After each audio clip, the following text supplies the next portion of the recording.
Hi guys, good morning, good morning, good morning. It's a Wednesday morning. If you're joining us live, welcome.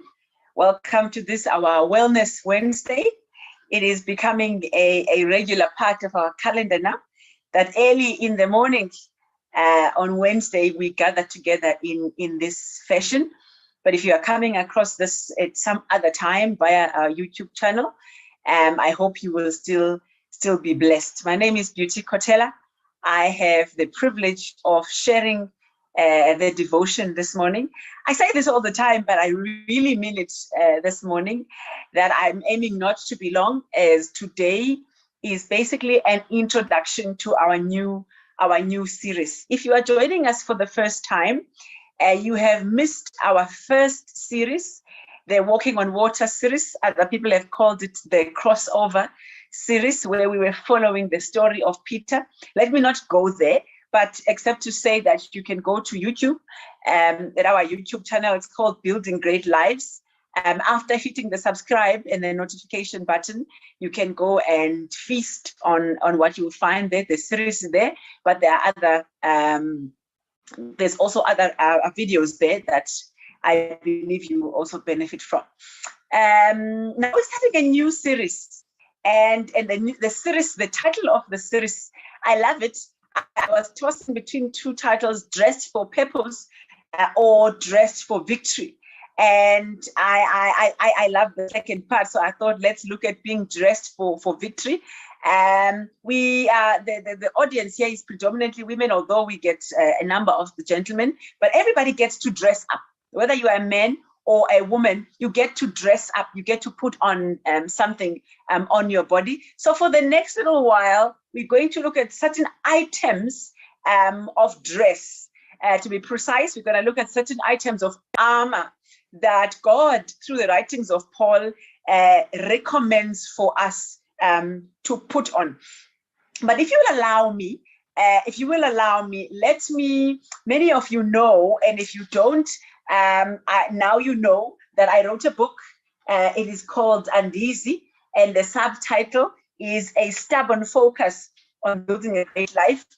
If you would like a copy of this, get hold of me. But I want to read to you the last couple of sentences at the very end of this book. I strongly, when I speak about this book, I say it is a download that God gave me. So I wrote the book, but as I read it, I find that there are things that I'm also coming to me for the first time. And so I'm going to read the last little paragraph that we close the book with, and it reads as follows. And so from now on, please consider your building projects as a work of eternal. Consider it a great project. Since he will never stop trying to attack and bring us down. He is the devil. That necessitates your armor, the tools in one hand and your sword in the other. Build and protect, or build and defend. And when the call comes to try and distract and ground you, be ready with your response. I am carrying on a great project. I will not come down, which of course is translated Andizi. From this book, I make the point, and I strongly believe that this is the stance of God, that each and every one of us are here. We have a life assignment. Each and every one of us are here to build something, even as we came from the hand of God. When God said, let us make men, when the us were finished with making us, with making you and me, they gave us the instruction: be fruitful and multiply and have dominion. In other words, each of us have got a life assignment that we have to fulfill. Each of us have got something to build. And Nehemiah gave us the language. He says, you are not just building, but you are building a great project. So each and every one of us are here to build this great project. And the greatness of our project is measured, at least for me, is measured in three ways. One, it is a project that is going to honor God, that even as it unfolds, before it's even finished, God is going to be glorified. Secondly, through your building project, somebody is going to be blessed. And thirdly, and we pick this up from the series that we've just finished, that your building project is not big enough if it doesn't give the devil a headache. Your building project is not great enough if it does not irritate allow me to use the language, the hell out of the devil. And so we are here to build great projects. And our projects, the greatness of our project is measured in them honoring God, them blessing humanity, and them being a threat to the forces of evil. And so, like any other, I have a sister, my younger sister she's a civil engineer, and I'm not bragging, but I've learned so much from the kind of work that she does. In the early days of her career, she was an engineer on site. She would often say, I'm going on site. And so in her car, there were particular items of clothing. Also, I've also got a friend who has got these. She often has what we call safety shoes. So when she was going on site, so even as she was leaving home on a particular morning, you will know when she's going to the office and when she's going on site, all right? Because the manner in which she was dressed was telling us when she's going on site. And so I feel like God, in addition to commanding us, in addition to favoring us to build great projects, that God is saying, as my mother would often say, and allow me here to use my language, that that this building of these great projects is not going to be something that you are just going to go into willy-nilly. There is a particular attire that God is asking us in the book of Ephesians. In fact, he's not only asking us, he's recommending strongly. In fact, God is commanding us in the book of Ephesians that, listen, guys, you are here to build something great. Great families, great businesses, great companies, great communities, great schools, great this, great this, great that. And I have given you the favor to build these things. But as you are about to build, or as you are continuing to build, there is a certain items of armor that you need to have on you and around you. And that is what we're going to look at for the next few weeks. Many of us know it as the armor of God. Will you please allow me to go to the book of Ephesians and read? Because the title of today's message is Be Strong. All right, that's just it. That's just it. So allow me to read the whole text. I'm not one that likes to do that, but I'm going to do that this morning, just for emphasis. All right, Ephesians chapter 6, verse 10 to verse 17. It reads as follows. Paul says, a final word, be strong. And pick up where I'm making the emphasis. Be strong. All right. When God says be, it is done. When God says be, take it as is, because when God says be, it's done. But it doesn't stop there. He doesn't just say be strong. He says be strong in the Lord and in his mighty power. Verse 11, put on, listen to this, all of God's armor, not just pieces of it or parts of it. Put on all of God's armor. So what? So that you will be able to stand, and not just stand firm. In my language, we would say not only but stand firm, stand stable, stand in an almost like an intimidating a posture, stand confident, stand firm.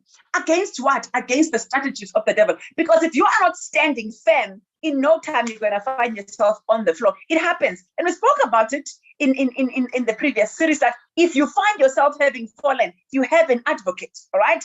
But the advocate, actually, his first prize, guys, the first prize of the advocate is that you stand and that you stand firm. But if you fall, he's present, but he would rather that you stand and stand firm. Anyway, sorry, I'm losing my train of thought now.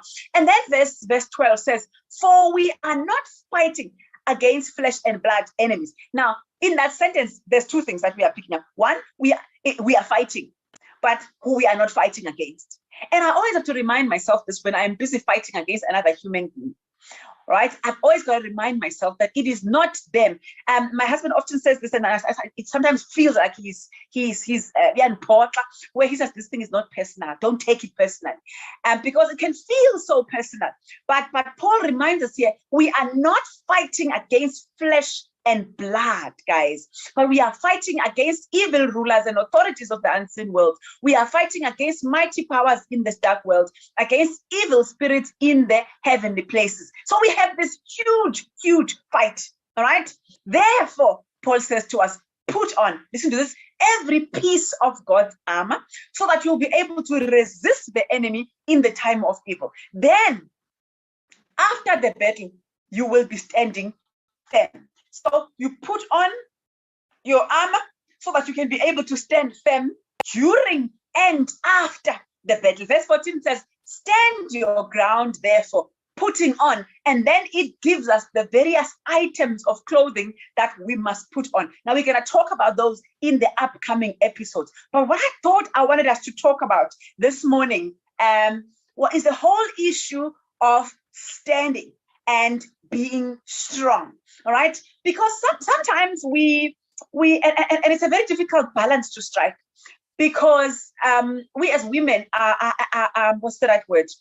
The word is not gentle. We are soft, all right? We as women, we are not weak, but we are soft, and there's a big difference. We are not weak, but we are soft. And sometimes we can allow too much of the softness to stand between us and our great projects. All right. In other words, God gives you and commands you to build something great, and you pick it up and you start. But at the first sign of trouble, at the first sign of the enemy and the devil coming against you, you abandon the project because you didn't feel that you were strong enough. And I think God is here for this series to remind us, number one, that we don't need to be strong on our own, but we do. If we are going to build, guys, if we are going to succeed, guys, if we are going to thrive, if we are going to walk on water, we are going to have we're going to need the ability to stand and to stand firm. And how do we do that? We stand in the strength of God. I love what it says. It doesn't just say be strong, but it says be strong in the Lord. Be strong in the Lord, not just in the Lord, but be strong in his mighty power. Now, when God says be strong, you must be afraid. Don't run away. But one thing for sure, if God says to you, be strong, two things you must know. One, whatever it is that God is sending you to, whatever it is that God is instructing you to go and do, it's not going to be child's play. That is why he says be strong. Number one. Number two, whatever it is that God is commanding you to do, is instructing you to build, it's a great project. All right? Because nobody needs to be strong for something that is wishy-washy. Nobody needs to be some Mickey Mouse project. God, the minute God says God to be strong, it means that whatever it is, it is something that is big, it is something that is huge.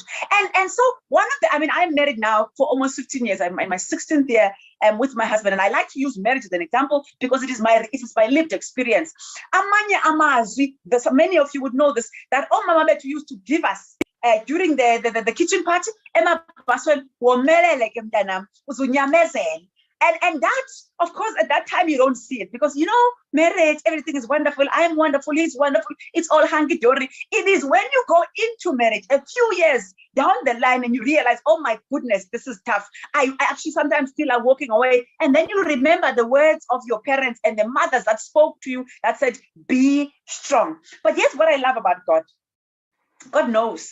And I always quote this. It is Paul who says we have this treasure in earthen vessels. So God doesn't just say be strong. Of course, he has built it within us, a certain capacity of being able to strong. But if we are going to have sustainable strength, that we do not have it within ourselves. All right. So if you are going to be strong in the area of your marriage, and be strong in the area of your finances, and be strong in your professional life, and be strong in your business, and be strong in your community, and be strong in your family, and be strong in your relationships, that strength cannot come from you. I don't care who says what. That strength cannot come from you. If you go only by your strength, at some point you're going to stop. All right. But God says to us, be strong in the Lord. Be strong in his mighty power. Is it Jeremiah who says, the joy of the Lord is my strength? So for us to be able to stand and to stand firm against the enemy while we are busy, as Nehemiah recommended to us, while we are busy building and defending, we want to also be standing and be standing strong. We need to know that our strength is not found in anything else except it is found in God. Now, I love, if you go through the Bible, you will see some of God's people, or one person or a group of God's people. The Israelites of old are, for example, a typical illustration of what it means to be strong, but be strong in the Lord. Remember how they left Egypt? The Israelites left Egypt as weak. They were the weak guys. They were slaves, all right? So in my language, we say, for 400 years, so maybe they were physically strong, but they really were emotionally not strong enough to stand against the armies of Pharaoh. That is why when they heard that Pharaoh is pursuing them, they started saying all sorts of things. And God stood between the armies of Israel, or at least the Israelite people. You couldn't even call it an army at that time, as well as the forces of Egypt and the armies of Egypt. God stood between those two people and fought the fight. In fact, and for quite a long time, the Egyptian army found themselves in darkness because they were fighting against God's people. So that is what it means to be strong in the Lord, where God steps between you and the enemy and keeps your enemies in the dark while you are proceeding with the building project. That is what it means to be strong in the Lord. If David were to step up and testify, he would tell you, I was just a little boy. I was just a tiny little boy, and my father had sent me to just take food to my brothers. I had gone into a war zone, yes, but I had gone to serve. I had gone into the war zone carrying a bushel to bring people food. But by the time I left, I had killed a giant with 1 out of 5. All right, God had given me 5 smooth stones, and with only just 1, I was able to kill a giant. And there was no way. If you look at the physiology and the physique of David, and you look at the physiology and the physique of Goliath, you will know that there is no way that that little boy would have won that fight. But that little boy in that particular situation was strong. And that big man in that particular situation, that Goliath was strong. But the difference between the strength of David and the strength of Goliath was that Goliath was strong in his own might and in his own power, but David was strong in the Lord, and he was strong in the power of the Lord's might. And who wins in that situation? It is not about the small one or the big one, but the one who wins is the one who is strong in the Lord. So what am I saying to you guys? We've got a lot to do. God has instructed us. This year, he's saying, I want you to prosper in all areas of your life. I want you to stand and build great projects. But I want you to also know that the enemy is going to go for you. And when you are fighting, don't look within yourself. Don't look at what you have and what they have. Don't look at what you do not have and what they have versus what you do not have. But look at who is against you. Is it Paul who said, greater is he that is within us than he who is in the world. Greater and many are the ones that are with us than the ones that are with them. And when we do not see, we panic. And so if David were to tell and were to testify about the strength, but the strength in the Lord, he would tell you that I killed a giant with 1 smooth stone. And I was of this stature, and he was of this stature. And the only explanation is that God stepped in and took that fight over. In fact, David would go and tell you and take you to the forest and give you the many instances where he fought and prevailed against lion. He fought and prevailed because it was not him fighting, but it was God inside of him that was fighting. One of my favorite stories in the Bible, as a woman, I love these stories. The one is that of Jael. Here is a woman. All right. Here is a woman, like I said, we as women are known to be soft and sometimes misrepresented or misunderstood as weak. But here is a woman, Jael, who was able to kill an army general with just a tent peg. Why? The difference between Jael and the army general is who was with Jael and who was with the army general. So be strong, my sisters, but be strong where? In the Lord. Be strong in the power of the might of God. These things, we make a huge mistake as women sometimes, that we think we're going to do these things on our own. It's a huge mistake. It's a fallacy to think that we can do things on our own. And I can continue. One of my favorite stories is the story of Deborah. I speak about it all the time. You know, Deborah was a woman. She was a prophet, yes, but she was also a woman. All right. This time she did not even lift a finger, except she was known to stand for the presence of God. So her strength was in the fact that God was with her. God was with her, and the Lord was with her. That's all that she was known for, and that alone meant that she was strong. So I often say to people, do not ever underestimate a woman who walks with God, because she has strength that you do not see. You may not see with the naked eye, but if you put that woman toe to toe, you will see God standing and fighting for her. So as we step into this new series, God has sent me to remind you, one, you still need to continue.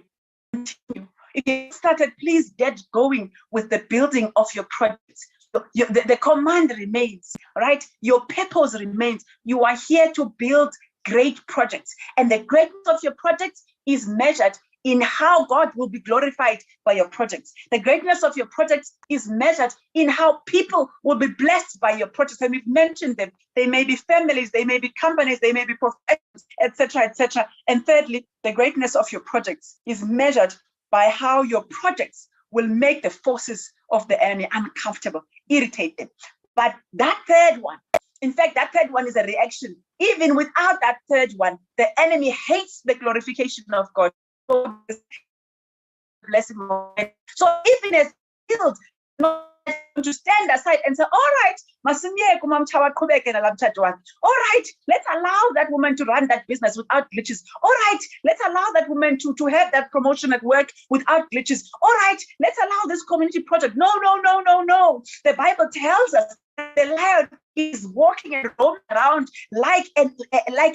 the devil is roaming like a lion. He's angry, looking for anyone that he might devour. But God says, in spite of that, in spite of him roaring and going around wanting to devour you, stand firm. But how do you stand firm? Not on your own, because but you don't just stand. The only way to stand firm is with Jesus inside of us. Jesus in your heart, my friend, will allow you to stand. How did I get through that one? And tap you on the shoulder. But how did you get through that? You're like, I have no idea. But all I know is that God was with me. God was with me. Let me close with this beautiful statement that I got from it. It's in the book Great Controversy. She says, the more nearly the Christian imitates the divine pattern, the more surely he will make himself a mark for the attacks of Satan. I hope you got that. The more, in other words, the closer we come to God, the closer we come to imitating the pattern of the divine, the more surely we make ourselves the target for the enemy. We basically put the spotlight on us for the devil to go for us. But she continues and she says, in every soul, two powers are struggling earnestly for victory. We're speaking for the next couple of weeks about rest for victory. She says, in every soul, two powers are struggling earnestly for victory. On the one side, unbelief marshals its forces, led by Satan himself, to cut us off from the source of our strength. So on the other side, we have doubt and unbelief, and the source and the one responsible for that is devil himself, and he plants it so that he can cut us from the very strength that God says to us, be strong in the Lord. But here's the good news. On the other side, we have faith. So this side, we have fear, and fear is driven by the enemy, and fear is meant to take us away from the source of strength, who is our God. But she says to us, on the right-hand side, we have our faith, and the faith is marshaling its forces, led by Christ himself, who is the author and the finisher of our faith. And that is what leads us to the source of strength. That is basically what leads us. So as we go into our projects, as we go forward with our building projects, as we go forward with living our lives on purpose, there are these two. A story is told as I close of an old man who was talking to his young man. I think I reflect about it in the book. And the boy comes to the grandfather and he says, "Grandfather, I sense that there are two forces within me that are busy fighting. There are two armies, there are two forces within me that are busy fighting, and each one is fighting for dominion, and each one is fighting for dominion." And the grandfather identifies the forces as fear and as faith. And so the young man asks him, but how do I know which one is going to win? How do I make sure that I prevail here? And the grandfather says, the one that you feed the most is the one that's going to prevail. If you feed your fears, then your fears are going to take away from the source of strength, and that's what's going to prevail. But if you feed your faith is going to draw you closer to the force of strength, and that is the one that's going to allow you to prevail. And the more you feed your faith, the more you are able to stand. And the more you feed your faith, the more you are able to stand firm. And if you are able to stand firm, you are able to build great projects with or without the interference of the enemy. I think let's leave it there for today. And my prayer and my wish is that God can just take his place in our lives. Because as humans, we are fallible. As humans, we are weak. As humans, we get easily distracted. But I pray that he might take his place in our hearts and in our minds so that we may be strong, not with our own strength, but we may be strong in the Lord, and that we may be strong in the power of his might. And I don't know about you, but I'm ready to put on the whole armor of God so that my strength can be enhanced by that which God wants me to put on. And so may God bless you as you go back to him, and surrender your weaknesses for his strength, and surrender your shortcomings for his strength, and surrender your humanness and your sinfulness for his holiness. May God be with you. And so before I go, I always say that sharing is caring. I strongly believe that sharing is caring. If you have been blessed with the message of today, I challenge you to share it with somebody. You can tell them, which is always good. It helps you to go through it again. Or if you are on YouTube, you copy the link and you paste it. If you're on Facebook, you hit the share button wherever it is that you are joining us from, or you tag somebody if you know that they're also on Facebook. But if you please help me to share the message, and to make the message of the strength of God to go viral. It is, if you're joining us live, it's Wellness Wednesday. We are fasting today, and we meet at lunchtime for prayer. We meet at lunchtime for our Zoom prayer. Thank you so much. God bless you.